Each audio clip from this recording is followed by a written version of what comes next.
When it comes to anime or fandom opinions, I think as a fan, you are allowed to have any opinion that you want. You are an individual human being who thinks differently from everyone else, which is fine. I think the beauty in that is that everyone doesn't have to agree with your opinion. That is the beauty of freedom of speech, my friends. America. IGN recently came out with an article about the latest season of Demonslayer, and they gave the season a 3 out of 10. Now, rightfully so, in my opinion, mad people disagreed with them and actually liked this season a lot. Although I wouldn't have given it a 10, I definitely didn't think it deserved a 3. But before I give you my thoughts, let's get into why IGN scored it so low. Demon Slayer's recent concluded Hashira training arc feels very much like a video game, specifically the parts of an RPG where you go around your camp talking to every companion, hoping they say something interesting, knowing that most of them will just spout some generic dialogue, then walk away. This is not to say that the downtime before the grand finale is a bad thing, but Hashira training is so poorly executed that it made me long for the overly long, meandering fight scenes from season 3. All right, a big part of the appeal of Koyoharu Gotage's Demon Slayer comment was that it was a pretty short shonen manga with a brisk pace that prioritized getting straight to the big moments, while Ufotable's adaptation of Demon Slayer has used animation to turn short and otherwise unremarkable events into epic displays of gorgeous visuals. It has become clear that the show is capable of little less.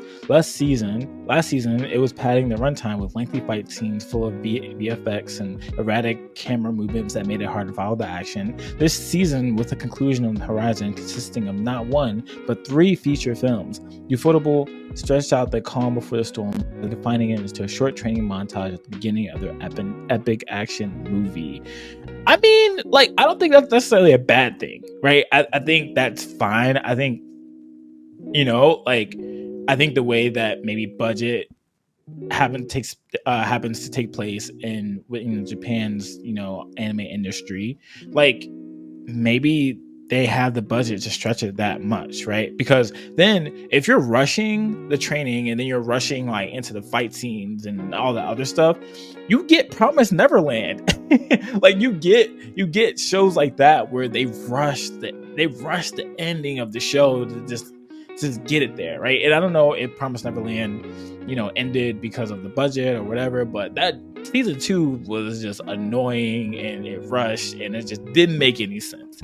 But I appreciate this so much more, rather than them rushing it to get us all to the fight scenes. Then they give us something half, for all of season 4, and they finish it, rather than actually taking their time and just putting their all into an anime movie. Because then we're gonna get a Mugen Train, right? I don't think that was good. That was a good movie, right? So I don't know. I think IGN, you're messing around. This isn't bad in theory, as Hashira training arc lets the audience spend more time with titular Hashira, the pinnacle of the Demon Slayer core, before they likely fall like flies during the next arc. Why would you spoil it?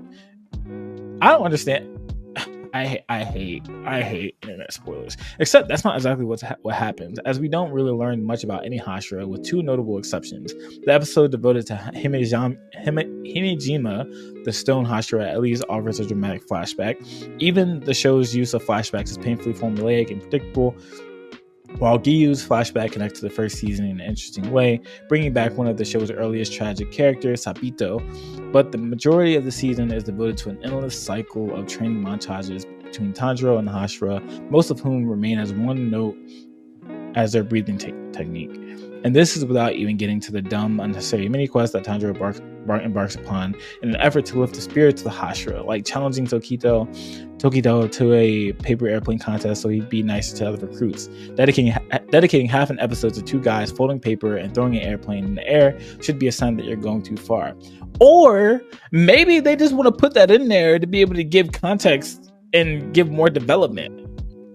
I feel like we're saying they're going too far or they're doing too much, but it's why not? Tokito was being hard on the recruits, and Tanjiro found a way that it could be able to open up. Probably like playing into like, the Hashira being able to trust the other recruits more, and the recruits being able to trust the Hashira more and not wanting to quit, showing us some humanity in these anime. Like, I don't know. If Demon Slayers actually had a large ensemble of fleshed out characters, this slice of life approach might be interesting. One can picture a world where Jujutsu Kaisen should have done something similar between seasons 1 and 2 before all the supporting cast died. But because the show never put in that effort for anyone not named Tanjiro, and if it did, then it immediately killed those characters off. The Hashira training arc appears as too little, too late. I just think you want too much from anime nowadays, Mr. Person. It's especially painful when the one character who should be getting some attention and dimension is nowhere to be seen. In the premiere, we learned that the Demon Slayer Corps is doing this emergency training camp because Nezuko unlocked a special ability that makes her a target to every demon in the world. Yet Nezuko only shows up in that episode, and she literally gets 7 words of dialogue in, most of which are part of a joke. For 4 seasons, we've been led to believe Nezuko is important, yet Demon Slayer throws away any chance it gets to actually show us why, or to make us care about this character. Sure, maybe that's how it goes in the manga, but if fidelity to the source material is what the show strives for, then why did we need to extend 11 chapters into almost 10 hours of television? 10 minutes of which, not to keep beating a dead horse, were a paper plane contest. So I feel like, all right, I feel like people, when it comes to anime and manga, that like the manga people want the anime people to be faithful to the source material. So when that happens, why exactly is that a problem? And we're acting like we are literally acting like they flushed this thing out for like 16 episodes, 24 episodes. It's 8 episodes. Like, I think it's fine if there's a little 8-episode John in there. You know what I mean? Like, I don't see a problem with that. The Demon Slayer Hashira training arc is the show at its lowest point. This is an exercise in excess and self-indulgence and squeezing every drop of content from the premise to pad the runtime before the big finale. The chance to learn more about the characters or to see them change or grow is wasted in favor of more silly gags and extended sequences of characters walking. The source material, if the source material has this, I don't think they're wasting it. Like, I think there's some significant development that's happening within these little 8 episodes. It may not be what you want. It may not be what, like, the desire or the outcome or the the growth or change that you want, but I think, at least for the most part, the main character Tanjiro, which most like it's about him. It's about him and Nezuko, which they probably should have explained Nezuko and why it's so significant that she is that. But then again, I literally don't think they needed to do that. You want to know why? Because I think they explain it in the last episode of season 4 that Muzan ultimately is seeking eternal life, right? And so, like, why did it? Well, I don't think you needed to explain, like, in Mexico, like, yeah, like, we probably should have had her more in it. You know what I mean? But if Muzan is searching after her, why would it make sense that, like, oh, she's out and she's whatever, like, she was just asleep for like most of the show, which is, like, I think it's fine, you know what I mean? But, like, I think you got your answer as to why Mexico is so significant. It's because she, in some way, shape, or form, has unlocked eternal life, and Muzan wants that, and so there's going to be an all-out war for her. You know what I mean? So, like, I think, like, yeah, I understand why like, some people may be upset that she wasn't being seen in the season, but it's also explained why Muzan wants her. It's because she unlocked eternal life somehow, and I'll say he wants her to test on her, do experiments and things like that. So, like, I mean, Now, despite what IGN said, let me give my thoughts on this season. I thought that season 4 was way better than season 3. If we're being honest, I think compared to season 1 and 2, season 3 felt way slower and it had a lot more action in it.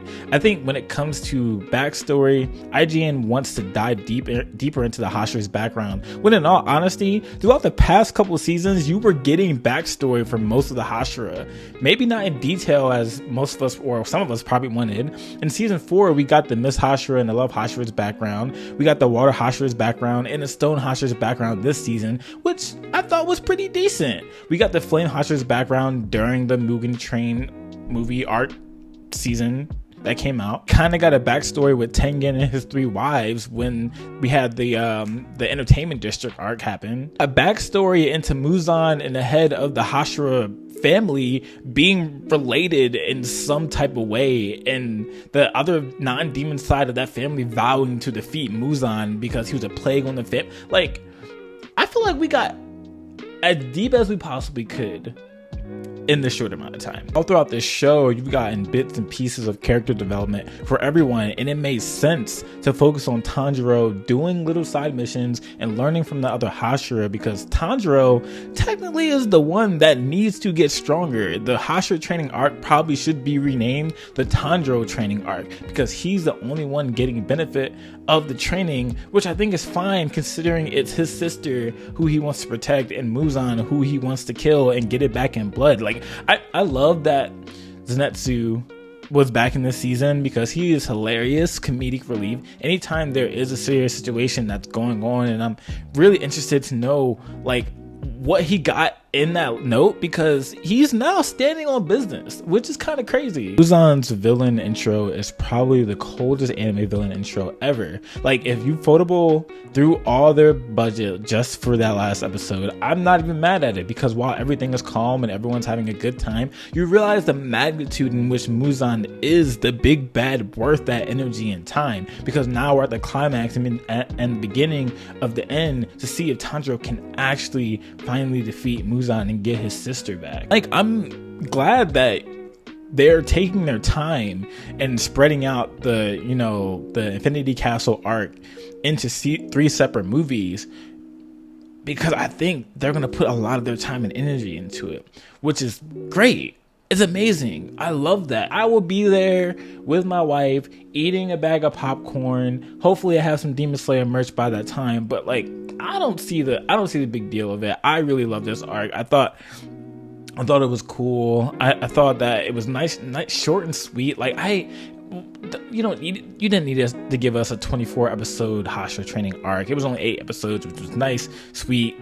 I think it was definitely worth it. I think it added to the anticipation of what's going to happen in these movies that are coming out, which I think is fine. Like, I think because we live in an age where we want things so fast, we want things so quick, and that, you know, every episode, every anime has to be peak, and if there's only one episode that has a slower type of, you know, arc or whatever, or it's not peak anymore and it's not good, like, I feel like the amount of anime that we're consuming now, and just all of the, you know, everything being compared to like the latest anime with the greatest animation, I feel like we can't take time to appreciate something like the Hashira training, because we're so used to everything being given to us all at once. And honestly, I applaud Demonslayer for taking their time. And maybe it's just a cash grab. Maybe they just want to drag it out to get as much money as possible. Take my money. It is what it is. IGN, I think you might have missed it on this one, buddy. And you know, as Kendrick would say, they not like us. They not like. Not saying IGN isn't not like us, but I think the culture isn't feeling you right now because you gave Demon Slayer 3. Does that make sense? I think so. Let me know what you thought of the latest season of Demon Slayer, and if you want to know if Christians can watch Demon Slayer, go ahead and check out this video right here. All right, cool. I'll catch you later.